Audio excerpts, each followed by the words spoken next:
Apocalipsis Canto de Esperanza, programa 7.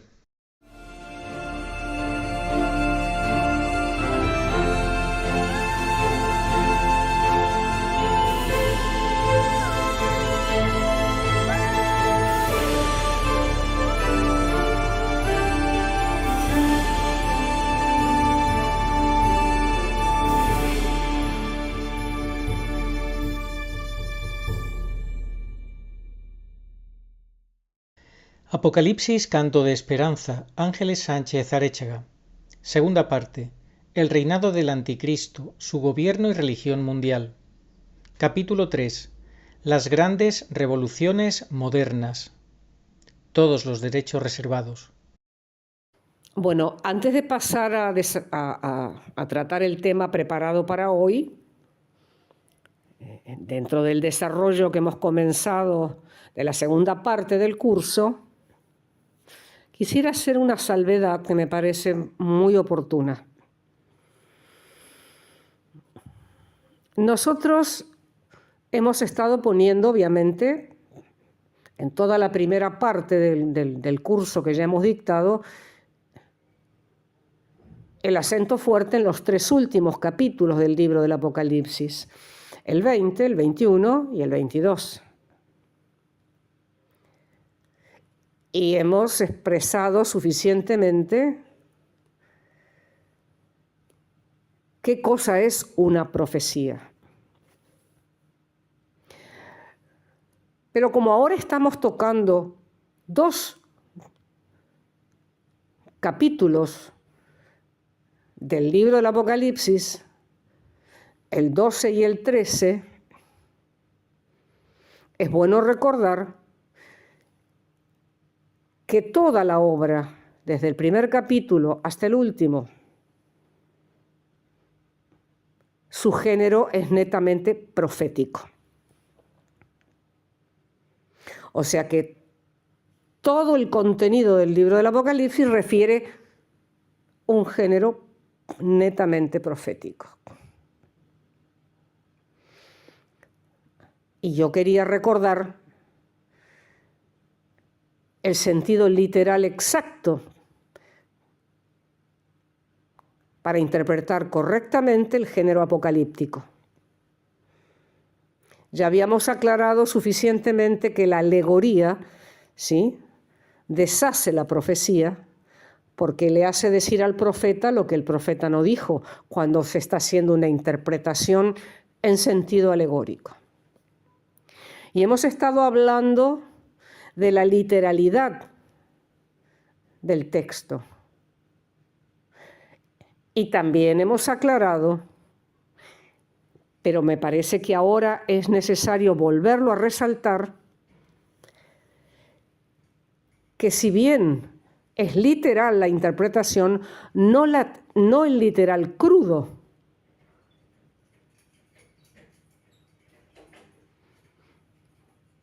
sino el literal metafórico. Ni crudo ni alegórico. Literal metafórico es el sistema exacto para interpretar el género apocalíptico. Es esto lo que nos enseñan los maestros especializados en esta materia, como por ejemplo el doctor Castellani. Porque si uno lo entiende en sentido literal crudo, con el afán de oponer a la alegoría, está yendo hacia un extremo que tampoco es correcto. ¿Por qué? Porque, por ejemplo, el texto, que fue el que dio origen a la herejía de Querintos, que fue lo que refutó San Jerónimo, etcétera, etcétera, como ya hemos explicado, se basaba en esa frase que dice: y las colinas manando leche y miel. Eso es imposible interpretarlo literal crudo, pero este judío que hereje lo interpretó en literal crudo y a partir de ahí comenzaron los tropezones históricos. Por eso es importante tener claro que todo el libro del Apocalipsis, su género es exclusivamente profético. Y que el modo correcto de hacer exégesis, de interpretar el género apocalíptico, no es ni el literal crudo ni el alegórico, sino el literal metafórico. Es una metáfora, que es muy distinto a una alegoría. Bien, yo creo que con esto hemos dejado un poco más claro, y porque además, bueno, lo hemos explicado ya en la introducción del curso hace un par de días, y no siempre a uno le puede quedar todo grabado en la memoria. Es un curso largo, es un curso denso, tiene muchas partes, muchas explicaciones diversas. Entonces me pareció oportuno recalcar este aspecto fundamental de la exégesis. Bien, ahora sí vamos a entrar en el tema de hoy. Bueno, ayer hemos dejado el punto, veníamos desarrollando los diferentes momentos históricos de los ataques anticristianos, que se recrudecerían a través de 4 revoluciones perversas, sucesivas y enlazadas, pristino reflejo del plan satánico de destrucción de la Iglesia. Y que si bien esto nunca se concretará, lo de destruir la Iglesia, no puede negarse que el mundo ha ido perdiendo la fe progresivamente hasta el trágico grado de la apostasía generalizada que San Pablo profetizó precedería la segunda venida de Jesucristo. Hasta allí habíamos llegado ayer. Ahora vamos a ver esas revoluciones y cómo se fue perdiendo la fe. De la cristiandad medieval partiremos entonces para ir demostrando esta pérdida de la fe. Y si bien la cristiandad medieval tuvo mucho de imperfecto, escuchemos cómo la describe el Papa León XIII. Hubo un tiempo en que la filosofía del Evangelio gobernaba los estados. En aquella época, la eficacia propia de la sabiduría cristiana y su virtud divina habían penetrado en las leyes, en las instituciones, en la moral de los pueblos, infiltrándose en todas las clases y relaciones de la sociedad. La religión fundada por Jesucristo se veía colocada firmemente en el grado de honor que le corresponde y florecía en todas partes gracias a la adhesión benévola de los gobernantes y a la tutela legítima de los magistrados. El sacerdocio y el imperio vivían unidos en mutua concordia y amistoso consorcio de voluntades. Hasta aquí lo expresado por el Santo Padre León XIII. No se pretende afirmar que la cristiandad medieval fue un estado ideal de la Iglesia y el mundo, ni mucho menos. Pero había una gran diferencia a su favor. Entonces todo estaba ordenado socialmente a la gloria de Dios y la salvación de las almas. Así lo expresa el padre Julio Membiel en su obra El comunismo en la revolución anticristiana. La ciudad católica alcanzó su momento de plenitud histórico en el siglo XIII, cuando la sabiduría culminó con Santo Tomás de Aquino, cuando la prudencia política logró forma maravillosa con San Luis, rey de Francia, cuando el arte se iluminó con el pincel de Beato Angélico. Unos siglos después, la revolución anticristiana rompe la unidad de la ciudad católica y se inicia un proceso de degradación que alcanza cada vez capas más profundas de la ciudad, amenazándola con una ruina y muerte total. Y continúa el padre Membiel de la siguiente manera. Una ciudad sólidamente estructurada no puede ser abatida de un solo golpe. Es necesario para derribarla una acción destructiva que vaya dirigida progresivamente contra cada una de sus partes. Por eso decimos que las revoluciones son progresivas y encadenadas y confluyen en esta sociedad del nuevo orden mundial, caracterizada, entre otras cosas, por el rechazo de todo lo auténticamente sobrenatural y, como consecuencia, por la idolatría del hombre. Veamos entonces cómo se llega a esta sociedad universal del nuevo orden mundial. Vamos a definir ahora, de las 4 grandes revoluciones modernas anunciadas, las 3 primeras. Siguiendo en estos conceptos al padre Membiel, el equilibrio medieval va a romperse cuando el poder temporal deje de servir y no busque sino mandar. Esto acaece de un modo típico al final de la Edad Media, cuando Felipe el Hermoso vuelve contra la Iglesia la autoridad consagrada por ella. Esta rebelión inaugura en lo social un nuevo espíritu que se va fortaleciendo con el desprestigio que abarcó a la función sacerdotal de los papas del Renacimiento y que quedó oficialmente formulado y asegurado por la Reforma de Lutero. La Reforma de Lutero fue la revolución de los señores.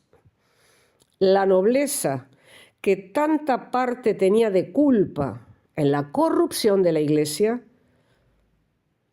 tomó como cosa propia la Reforma de Lutero. Y así queda inaugurada una cultura absolutista, en que los príncipes no reconocen más derecho que el capricho de su voluntad naturalista, porque el hombre busca la expansión de su naturaleza racionalista, porque el mismo hombre constituye su razón en la medida de todas las cosas. Es la revolución que atenta contra lo sobrenatural, que está asegurado y representado por el sumo pontífice, ¿no es cierto?, lo sobrenatural, para que el hombre se guíe por sus impulsos naturales y, como es lógico, más por su razón que por su fe. Segunda revolución. La revolución de Lutero se precipita inevitablemente en la Revolución Francesa, que desplazará lo político para inaugurar el primado de lo económico. Sobreviene entonces la cultura que se conoce con los nombres de economismo, capitalismo, positivismo, animalismo, democracia, liberalismo. Atención. La primacía de la economía se mantiene hasta nuestros días en Occidente y es reflejo de la inversión de valores que en la actualidad impera. Como dice el padre Membiel, vamos a continuar leyendo lo que él expresa: la economía economista es inevitablemente invertida. En ella se consume para producir más, se produce más para vender más, Se vende más para lucrar más cuando la recta ordenación exige que la finanza y el comercio estén al servicio de la producción y ésta al servicio del consumo, ambos al servicio de la economía, ésta al servicio de la política al servicio del hombre y el hombre al servicio de Dios.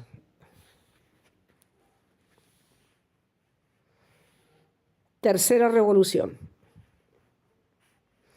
En esta revolución, la comunista, el obrero quiere desplazar al burgués, al político y al sacerdote. El padre Membiel lo explica así. Quiere suplantar al burgués y repudia la economía burguesa de propiedad privada. Quiere suplantar al político y repudia los gobiernos de autoridad al servicio del bien común. Quiere suplantar al sacerdocio y erige en sistema el ateísmo militante. ¿Ven cómo se va desmembrando la sociedad cristiana católica? Así, el hombre pierde su condición de hijo de Dios, hecho a la imagen de Dios y para contemplar a Dios. Pierde su condición racional de señor y dominador de la naturaleza. Pierde también su condición animal ordenada, ¿no es cierto?, hecha para gozar de los placeres sensibles. El hombre es para el comunismo una pura cosa útil que se usa o se tira según lo exija la conveniencia de la gran maquinaria colectiva. El hombre ha perdido su destino. Hasta ahora hemos leído de la obra del padre Membiel, de las páginas 61 a las 63. Ahora bien, a causa de que a partir del siglo XVIII la masonería ha tenido un papel preponderante en el desarrollo de los acontecimientos mundiales, vamos a dar una breve reseña de la misma, que es sumamente importante, como si fuese una especie de intervalo entre la tercera y la cuarta revolución, que antes de definirla tenemos previamente algunos conceptos para que luego se pueda comprender mejor esta cuarta y más audaz revolución llamada Era de Acuario, New Age o Nuevo Orden Mundial, sinónimos de la misma cosa. Vamos a dar entonces una breve reseña de qué es la masonería y cuál es su verdadero propósito. Muchos lo saben, pero no todos. Y en todo caso, a lo mejor no todos conocen en profundidad.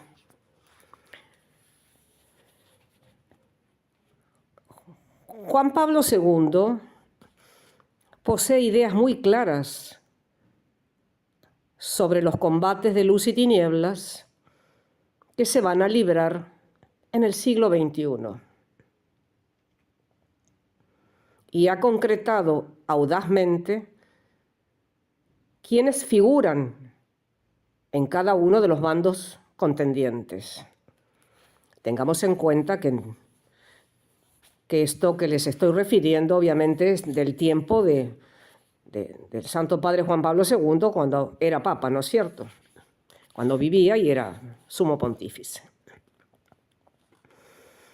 Según el Papa, el campo de la luz o el campo de luz es la Iglesia. Y ha sugerido con claridad más que suficiente las fuerzas integrantes de las tinieblas. Entre ellas se ha referido al marxismo y al comunismo ateo.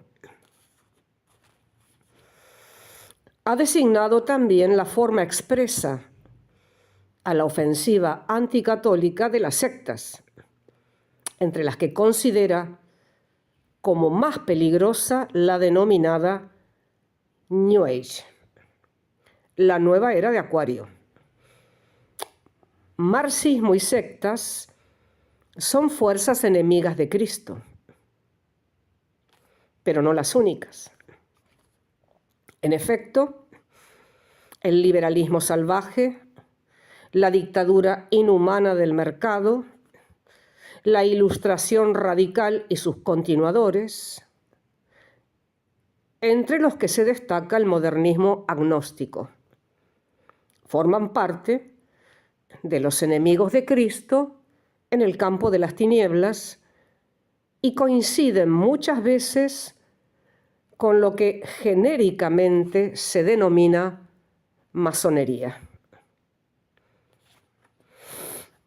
Este texto, que hace referencia a lo que el Santo Padre Juan Pablo II expresaba al respecto, procede de la obra del escritor español Ricardo de la Sierva, que ya hemos citado, Los signos del anticristo, página 11. ¿Cuáles son los orígenes de la masonería? Desde el punto de vista religioso, sus orígenes se remontan hasta el paganismo gnóstico. De ahí que Ricardo de la Sierva afirme que la masonería es heredera de todos los cultos secretos e iniciáticos de la antigüedad. Desde lo operativo, en cambio, su origen remoto se halla en los gremios medievales, uno de los cuales era el de arquitectos, masones, ¿sí? Masón es una palabra francesa que quiere decir albañil, constructor, que constituía una poderosa asociación profesional de arquitectos en que se guardaban los secretos de su arte. La construcción de las grandes catedrales de la Edad Media les dio gran prestigio y eran sumamente estimados por los reyes y grandes señores. Pero no tenían nada de irreligiosos. Hasta el siglo XVII, la masonería conserva un sentido religioso, ya sea católico o protestante. En sus antiguos estatutos se prescribía que el primer deber de un masón es ser fiel a la Iglesia y guardarse de errores y herejías. El cambio radical sobreviene a partir de 1717, año en que se produce el tránsito de la masonería antigua, profesional, corporativa, operativa, a la masonería moderna, filosófica, especulativa y política. Esto procede de otro autor, Fraile, Historia de la Filosofía Moderna, página 818. Entonces, continúa el historiador Ricardo de la Sierva en su obra Los signos del anticristo, la historia de la masonería empieza de verdad a ser historia. Durante todo el siglo XVIII se quiso identificar con la Ilustración. Durante el siglo XIX, la identificación, sin perder la herencia ilustrada, que fue con el liberalismo. Y en el siglo XX que ha terminado, la masonería, sin perder su raigambre ilustrada y liberal, se identifica con la secularización y precisamente en su aspecto más radical, el que ofrece la Internacional Socialista. Hasta aquí el texto de Ricardo de la Cierva. Se sorprenderían grandemente la mayoría si supieran quién es el presidente actualmente de la Internacional Socialista. Pero al final se lo vamos a decir. ¿Cuál es la misión entonces de la masonería? En el código masónico se expresa simbólicamente la misión de la masonería especulativa.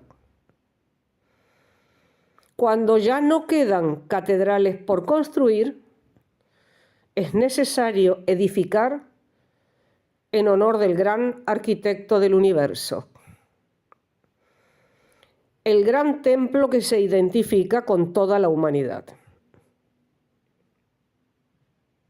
¿Van entendiendo de qué va la película, como decía el padre Castellani? El trabajo de la piedra se interpreta como trabajo para el perfeccionamiento del hombre en la convivencia con los demás. La escuadra significa la reglamentación de la vida humana. El compás traza la justa medida del contacto con los demás. El delantal, el mandil, simboliza el trabajo moral. Y así toda una larga serie de símbolos tomados de la construcción y sus tradiciones. En lo religioso, las constituciones se confiesan. Aquella religión en la que todos los hombres estén de acuerdo, dejando a cada uno su opinión particular. Como puede verse, la masonería del siglo XVIII no ataca a la religión, pero prescinde de ella para refugiarse en un destino vago. Aceptan una religión universal que se convierte luego en un conjunto de creencias gnósticas y esotéricas y que terminará en sus grados más altos adorando explícitamente a Satanás. Las instituciones prohíben como tema de discusión en las logias la religión concreta, confesional y la política. Aunque cosa bien distinta sucede en la realidad.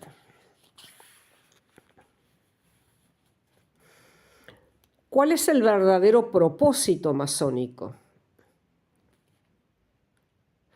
De hecho, el verdadero objetivo general de la masonería es el dominio del mundo y, como consecuencia, la destrucción de la Iglesia Católica.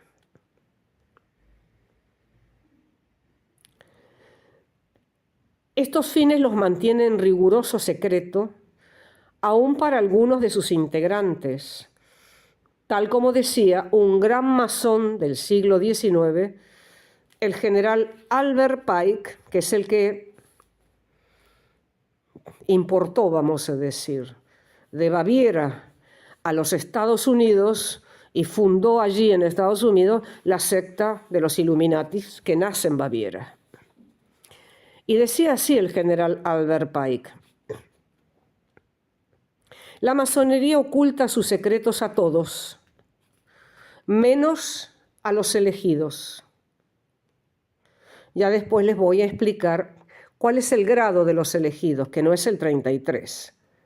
Es uno mucho más grande, más elevado, ¿sí? Hay masones que no llegan a comprender nunca nuestro secreto, ni aún en la logia, ni con todos sus grados. Esta sociedad secreta quiere dominar el mundo con un solo gobierno, una sola religión, una sola moneda, etc. Es decir, propugna un nuevo orden mundial humano que reemplace el orden sobrenatural cristiano. un nuevo orden que coloca al hombre en el lugar de Dios. Y la exaltación del hombre ya es, en cierto modo, y solo puede desembocar en la adoración de Satanás, pues él es el instigador del antiguo y actual, seréis como Dios.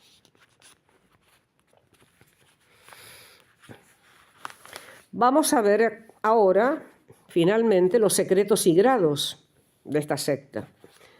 Ya escuchamos al general Albert Pike diciendo que ellos ocultan incluso a los mismos que componen la secta, excepto a los elegidos.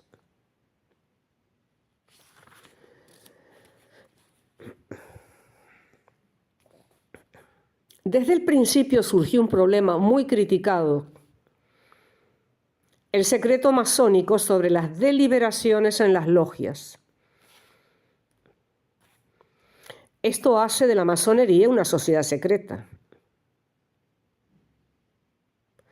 Para conquistar prosélitos, la masonería trata de insinuarse indirectamente como una institución benéfica, filosófica y progresista, donde desaparecen todas las diferencias de nacimiento, posición social, fortuna, opiniones y creencias, para vivir todos los socios bajo un nivel de perfecta igualdad, y que en todas partes del mundo encontrará hermanos dispuestos a ayudarles.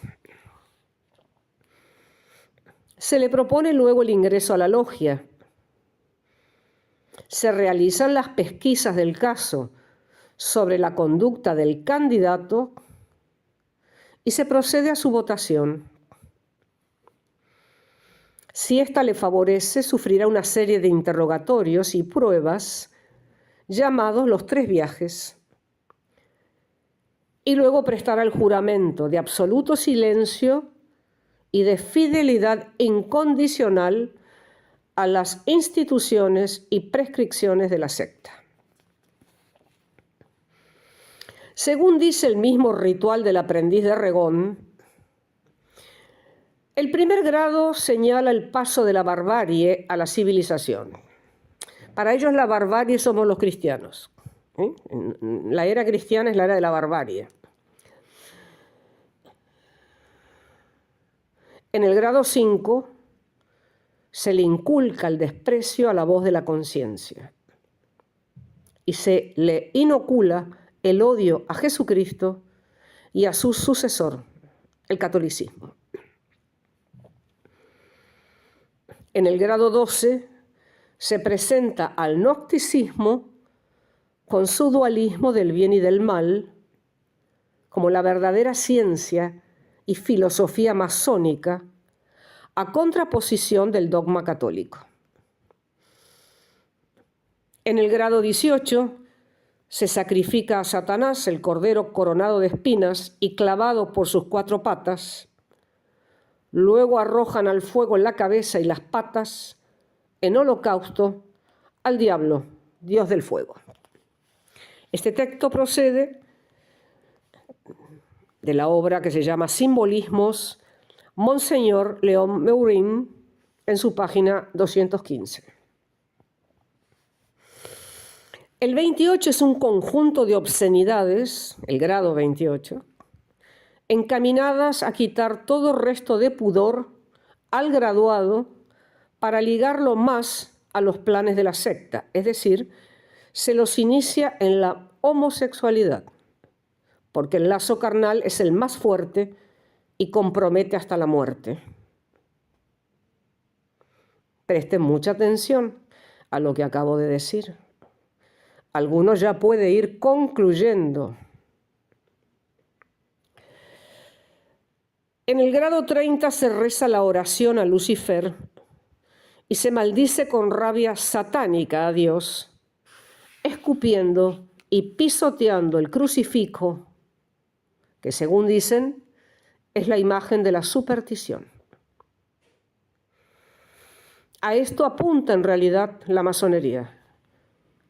Como ya dijimos, una entrega absoluta a Satanás que se realiza ya en germen al juramentar el silencio y la fidelidad total a la secta. Este texto que acabamos de leer, del Ritual del Aprendiz de Regón, publicado por Monseñor León Meurín, nos deja en la puerta del tercer subtema de hoy, la infiltración de la Iglesia.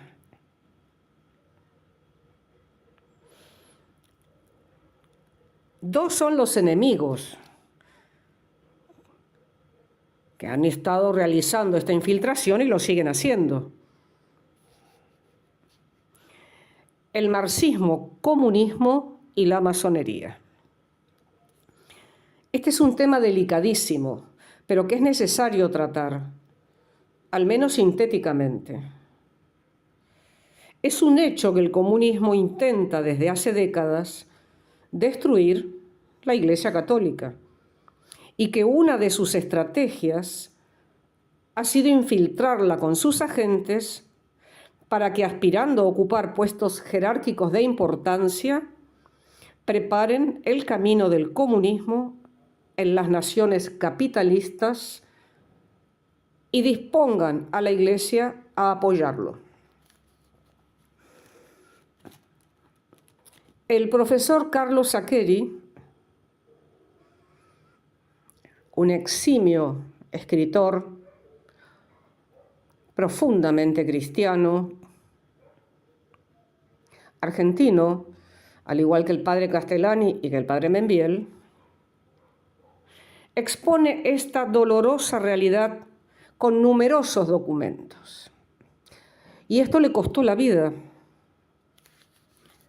ya que fue asesinado por esto al salir de misa en presencia de su mujer y sus hijos,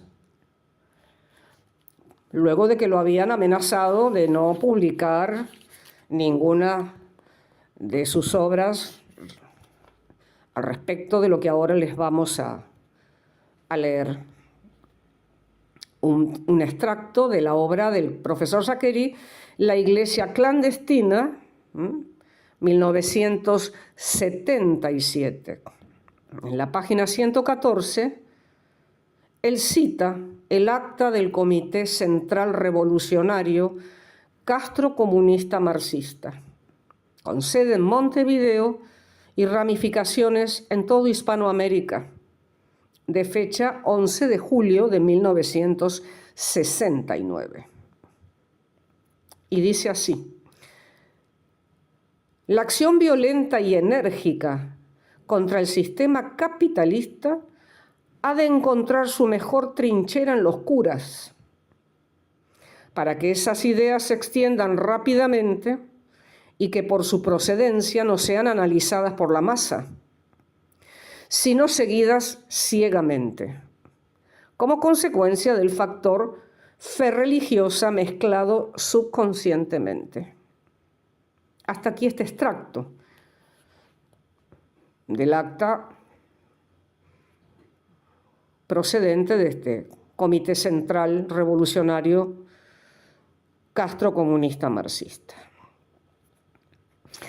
Hay varios movimientos eclesiales o aparentemente eclesiales, son pseudoeclesiales, de raíz o con relaciones profundas con el marxismo, socialismo, comunismo.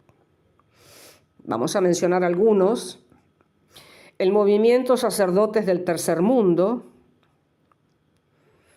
el cual, según el profesor Saccheri, fue un movimiento de sacerdotes con raíces marxistas, dedicado a destruir la Iglesia sobre pretexto de liberar al pueblo oprimido.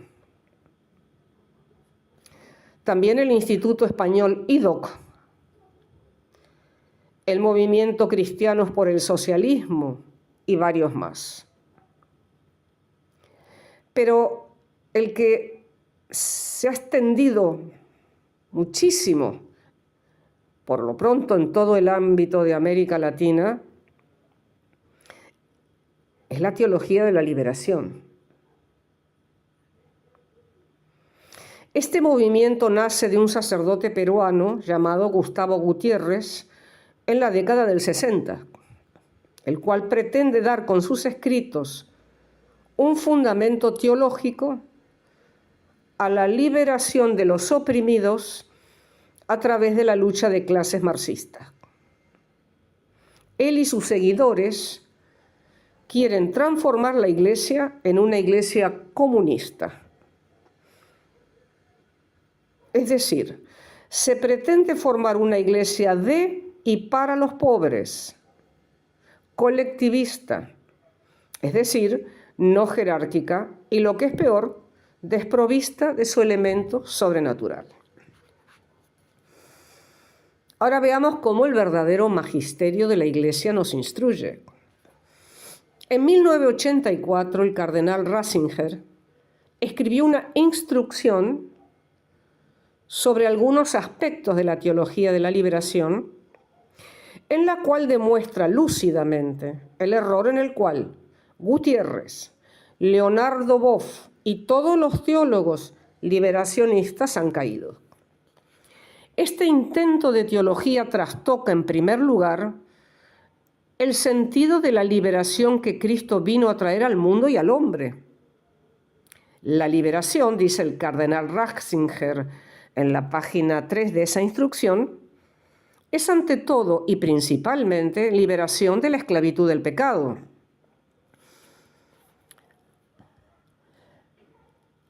Es decir, los teólogos de la liberación y muchos sacerdotes que aceptan la doctrina liberacionista con mayor o menor radicalidad creen poder disociar la ideología marxista netamente atea y materialista del análisis de la realidad que se hace. A este intento de disociación, el cardenal Ratzinger responde que no es posible y que los que lo intentan, creyendo aceptar solamente lo que se presenta como un análisis, resulta obligado a aceptar al mismo tiempo la ideología. Así no es raro que sean los aspectos ideológicos los que predominan en los préstamos, que muchos de los teólogos de la liberación toman de los autores marxistas. Y más adelante, en la página 24 de su instrucción, el cardenal concluye: recordemos que el ateísmo y la negación de la persona humana, de su libertad y de sus derechos, están en el centro de la concepción marxista. Esta contiene, pues, errores que amenazan directamente las verdades de la fe sobre el destino eterno de las personas. Aún más, querer integrar en la teología un análisis cuyos criterios de interpretación dependen de esta concepción atea es encerrarse en ruinosas contradicciones. Por su parte, la Santísima Virgen María se expresó de manera terminante, dirigiéndose al padre Gobi, diciendo: la teología de la liberación es una verdadera traición al Evangelio. Hasta ahí la frase extractada de uno de los mensajes, ¿verdad? Esto indica que no se debe entonces cambiar su letra y mucho menos su espíritu. La Iglesia ha condenado claramente el marxismo, el socialismo y el comunismo, como así también la teología de la liberación. Pero lamentablemente ese movimiento teológico social ha seguido creciendo muchísimo.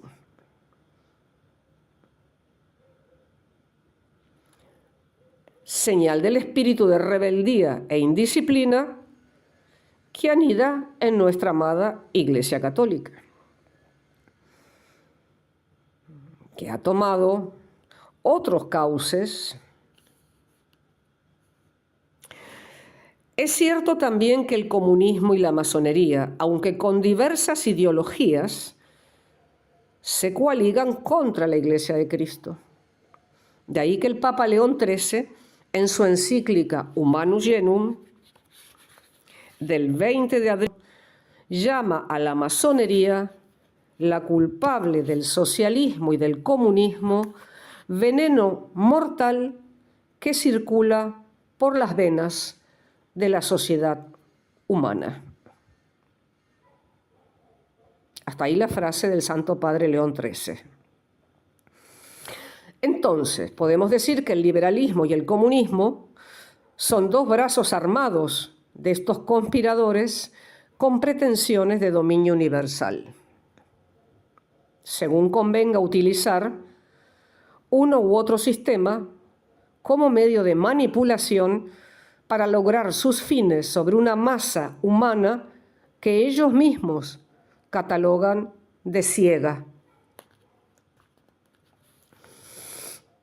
Ahora bien, ¿qué tiene que ver esto con el Apocalipsis? Podrán preguntar algunos. En el año 1989, la Santísima Virgen le dice al Padre Gobi: les abro el libro sellado, el libro del Apocalipsis. En varios mensajes sucesivos, la Madre le interpreta al Padre italiano las profecías más importantes de ese libro, es decir, los capítulos 12 y 13 del Apocalipsis que venimos tratando en esta parte del curso. La señora vestida de sol nos enseña que el dragón rojo que batalla contra ella y sus hijos es el comunismo. He aquí parte del mensaje, titulado El enorme dragón rojo, 24 del 5 de 1989. Y dice así: solo el Espíritu del Señor puede volver a llevar a la humanidad a la perfecta glorificación de Dios. Solo el Espíritu del Señor puede renovar la Iglesia con el esplendor de su unidad y de su santidad. Solo el Espíritu del Señor puede vencer la potencia y la fuerza victoriosa del enorme dragón rojo, que en este siglo se ha desencadenado por doquier de una manera terrible para seducir y engañar a toda la humanidad. El enorme dragón rojo es el comunismo ateo que ha difundido por todas partes el error de la negación y el obstinado rechazo de Dios. El enorme dragón rojo es el ateísmo marxista, que se presenta con 10 cuernos, es decir, con la potencia de sus medios de comunicación para conducir a la humanidad a desobedecer los 10 mandamientos de Dios, y con 7 cabezas, sobre cada una de las cuales hay una corona, signo de poder y de realeza. Las cabezas coronadas indican las naciones en las que el comunismo ateo se ha establecido y domina con la fuerza de su poder ideológico, político y militar. La enormidad del dragón manifiesta claramente la extensión de la tierra ocupada por el dominio firme del ateísmo comunista. Su color es rojo porque usa la guerra y la sangre como instrumento de sus numerosas conquistas. El enorme dragón rojo en estos años ha logrado conquistar la humanidad con el error del ateísmo teórico o práctico, que ya ha seducido a todas las naciones de la tierra. De este modo, se ha logrado construir una nueva civilización sin Dios, materialista, egoísta, hedonista, árida y fría, que lleva en sí los gérmenes de la corrupción y de la muerte. El enorme dragón rojo tiene el objetivo diabólico de sustraer toda la humanidad al dominio de Dios, a la glorificación de la Santísima Trinidad. Y concluye nuestra Madre diciendo: el Señor me ha revestido con su luz y el Espíritu Santo con su divina potencia. Así yo aparezco como un gran signo en el cielo, la mujer vestida de sol, porque tengo la misión de sustraer la humanidad al dominio del enorme dragón rojo y de reconducirla toda a la perfecta glorificación de la Santísima Trinidad. Hasta aquí. Continuaremos mañana desarrollando esta segunda parte del curso. Muchísimas gracias, que Dios los bendiga.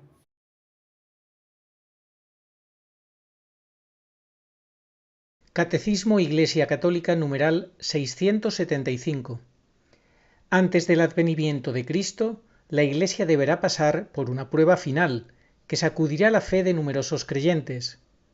La persecución que acompaña a su peregrinación sobre la tierra desvelará el misterio de iniquidad, bajo la forma de una impostura religiosa, que proporcionará a los hombres una solución aparente a sus problemas, mediante el precio de la apostasía de la verdad.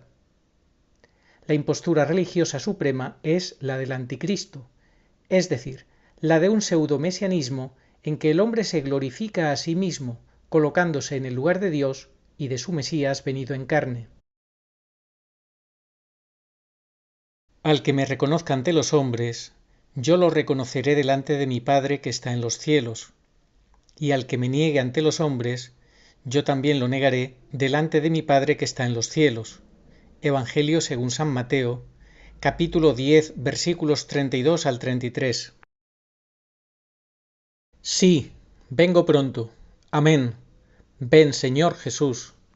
Apocalipsis 22:20.